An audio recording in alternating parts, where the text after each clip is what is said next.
আসসালামু আলাইকুম।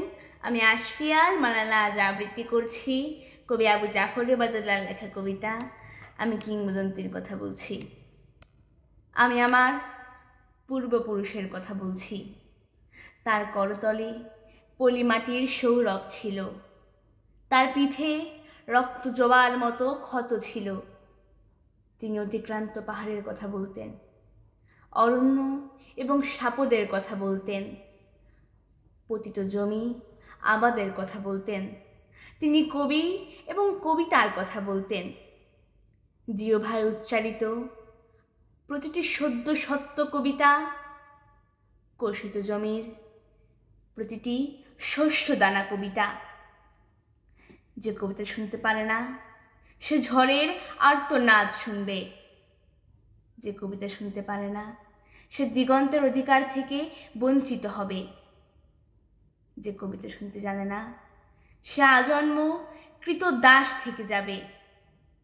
আমি উচ্চারিত সত্যের মতো স্বপ্নের কথা বলছি। উনুনের আগুনে আলোকিত একটি উজ্জ্বল জানালার কথা বলছি।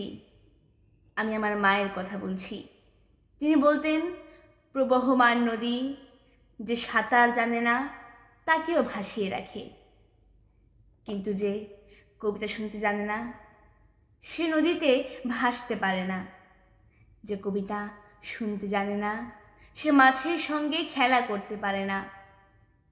যে কবিতা শুনতে জানে না সে মায়ের কোলে শুয়ে গল্প শুনতে পারে না। আমি কিংবদন্তির কথা বলছি।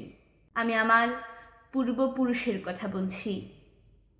আমি বিচলিত স্নেহের কথা বলছি, গর্ভবতী বোনের মৃত্যুর কথা বলছি। আমি আমার ভালোবাসার কথা বলছি। ভালোবাসা দিলে মা মরে যায়, যুদ্ধ আসে ভালোবেসে, মায়ের ছেলেরা চলে যায়। আমি আমার ভাইয়ের কথা বলছি। যে কবিতা শুনতে জানে না সে সন্তানের জন্য মরতে পারে না। যে কবিতা শুনতে জানে না সে ভালোবেসে যুদ্ধে যেতে পারে না। যে কবিতা শুনতে জানে না সে সূর্যকে হৃৎপিণ্ডে ধরে রাখতে পারে না। আমি কিংবদন্তির কথা বলছি। আমি আমার পূর্বপুরুষের কথা বলছি। ধন্যবাদ।